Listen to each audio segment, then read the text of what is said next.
किसी त्रिपक्षीय चुनाव में ए को कुल मतों का 10% मत प्राप्त हुआ और वह तीसरे स्थान पर रहा। बी को 48% मत मिले और वह 1200 मतों से जीत गया।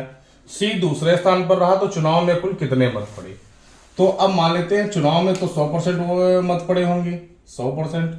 अब इसमें त्रिपक्षीय था तो 3 लोग थे, 3 लोगों में एक था ए जो कि तीसरे स्थान पे रहा है।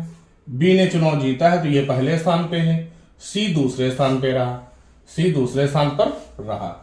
अब ए को कितने % मत मिले थे? 10%, तो इसको 10% मत मिले। बी को 48%, इसको मिले हैं 48%। तो अब सी को कितने % मिले होंगे? तो 48 में 10 जोड़ देंगे तो हो जाएगा 58। तो 100 में से जब 58 माइनस करेंगे तो 10 में से 8 जाएगा 2 और 9 में से 5 जाएगा 4, यानी 42%। यानी सी को जो जितने मत मिले वो है 42%। अब बी जो जीता है वो 1200 मतों से जीता है और हार जीत क्या बताती है? अंतर, यानी 48 और 42 का जो अंतर है वो कितना है? 1200। तो 4800 4200 का अंतर हमारा कितना आएगा? 6%। तो जो 6% है वो कितने के बराबर है? 1200 के। तो 1% कितने के बराबर होंगे? 1200 बटे में 6, 6 कदम 6 दूनी 12, कितने? 200 के। और ओड कितने थे? 100%। तो 100% कितने के बराबर होंगे? 100 गुणे 200। तो कितने जीरो हैं टोटल? 4, 1 2 3 4 और 2 का नम 2, यानी 20,000 टोटल वो मत पड़े।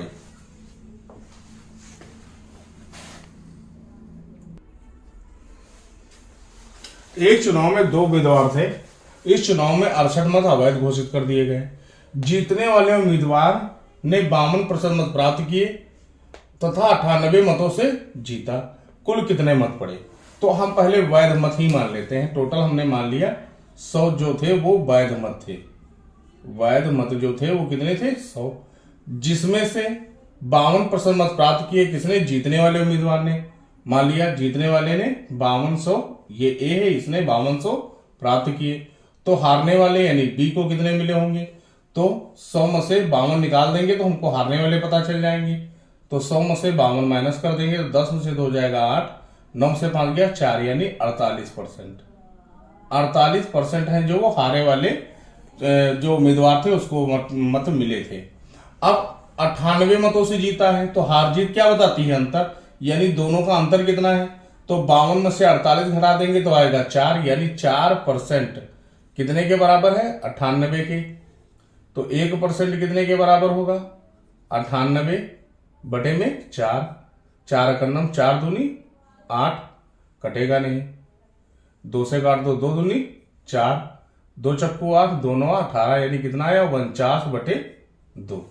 अब वोटिंग कितनी थी? 100%, तो 100% वोट पड़े होंगे। तो 100 गुणे 49 बटे 2, 2 से काट देंगे ये आएगा 50। तो जब 50 गुणे 49 करेंगे तो एक जीरो लगा लेंगे। 5 9 45 के 5 हाथ से चले 4, 5 चक्कू 20 4 24, यानी टोटल आ गए 2450 मत। पर इसमें से अवैध कितने हुए थे? 68। तो 68 को हम माइनस कर देंगे। 68 इसमें से माइनस, तो 10 में से 8 गया 2, 10 में से 8 गया 2, 14 में से 6 गए 8, यहां बचा 3, यहां बचा 3 और यहां बचेगा 2। फिर से चेक कर लेते हैं एक बार। 100% वैध मत थे टोटल, जिसमें से ए को मिले थे 52%। 52% इसको वोट मिले तो हारने वाले को कितने मिले हैं? 48। तो 52 और 48 का अंतर निकाल लेते हैं। तो 12 में से 8 गया 4, 4 में से 4 गया कुछ नहीं, कितना है? 4%। 4% कितने पतों के बराबर है? 98, क्योंकि दोनों का अंतर ही है हार जीत 98। तो 1% कितने के बराबर होगा? 98 बटे 4। तो 2 से काटेंगे 2 दूनी 4, 2 चक्कू 8, 2 9 18, यानी 49 बटे 2। तो 100% वोट किसके बराबर होंगे? तो 100% बराबर होंगे 100 गुणे 49 बटे 2 के। 2 से काटेंगे तो आएगा 50, 50 और 49 का गुणा करेंगे तो एक जीरो लगाया हमने। 5 9 45 के 5 हाथ से चले 4, 5 चक्कू 20 4 24, जिसमें से 68 मत क्या हुए थे? अवैध हुए थे। तो वैध मत कितने बचे? तो 10 में से 8 जाएंगे 2, 10 में से यानी कितने मत पड़े? तो 10 में से 8 गया 2, तो यहां बचा 4, 14 में से 6 गए 8, यहां बचा 3, यहां गया 2, और ये हमारा हो गया क्लियर आंसर।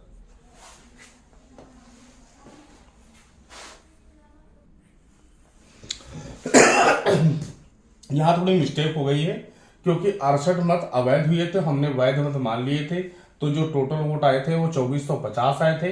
तो ये जो यहाँ पर 68 वोट जो अवैध हुए थे वो जुड़ेंगे, क्योंकि हमसे पूछा गया कुल कितने मत पड़े, तो मत पड़े तो टोटल होंगे।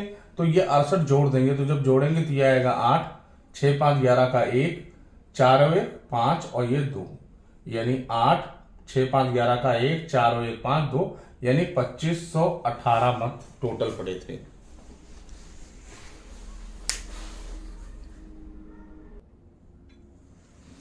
अगला क्वेश्चन है, एक चुनाव में 20% मत अवैध घोषित हो गए। करीम और रावत दो उम्मीदवार थे। रावत वैध मतों का 40% मत प्राप्त किया और 1600 मतों से पराजित हो गया। ज्ञात कीजिए कितने मत पड़े। तो यहां पर हम टोटल मत ले लेते हैं 100 टोटल मत थे, जिसमें से अवैध कितने हो गए 20। तो 20 मत अगर अवैध हो गए तो ये तो हो गए अवैध मत, ये हो गए अवैध। तो वैध कितने होंगे 80, 100 में से 20 घटा देंगे तो ये हो गए वैध मत। वैध मत यहां आ गए वैध मत। अब क्या हुआ है, करीम और रावत दो उम्मीदवार थे, जिसमें रावत वैध मतों का कितना प्राप्त करता है 40। जो रावत था वो वैध मतों का 40% प्राप्त करता है, और जब ये 40 प्राप्त करेगा तो जीता कौन है करीम, यानी करीम को कितने मिले होंगे इसके 60%। वो 60% पाया होगा तभी जीता होगा। तो दोनों का अंतर, हार जीत क्या हो जाता है अंतर, तो दोनों का अंतर कितना है 20%। पर अब ये 20% किसका है वैध मतों का। तो वैध मत कितने थे टोटल 80। तो 80 का 20% किसके बराबर होगा 1600 के। तो 80 का 20% निकालेंगे तो ये आ जाएगा 80 गुणे 20/100, 0 से 0, ये 0 से ये 0, यानी 8 दूनी 1600, 8 दूनी 16, और ये किसके बराबर है 16%, 1600 के। तो 1% कितने के बराबर होगा 1600 बटे में 16, 16 का नम 16, यानी ये आ गया 100। तो 1% अगर 100 के बराबर है तो वोटिंग कितनी थी 100%, कितने मत पड़े पूछ रहा है, तो 100%। तो 100% जब निकालने जाएंगे तो 100 से गुणा कर देंगे, 100 गुणे 100। जब 100 गुणे 100 करेंगे तो ये आ जाएगा 4 जीरो लग जाएंगे, 10,000 ये टोटल मत पड़े थे। यहां पर यह ध्यान देना है कि जो हमको यानी 20% मत अवैध होने के बाद हार जीत बताई गई है कि वैध मतों का 40-60, जबकि इसके पहले क्वेश्चन में क्या था ये नहीं बताया गया था कि वैध या अवैध मतों का। उसने ये बताया था कि 52% मत प्राप्त हुए, तो वो टोटल पड़े थे, इसीलिए हमने लास्ट में जो 68 वाले थे जो अवैध थे वो हमने जोड़ दिए थे। यहां पर अवैध हमने पहले निकाल दिए, वैध मतों का ही हार जीत अंतर पता था, उसी से हमने 100% यानी टोटल वोटिंग निकाल ली कितने मत पड़े।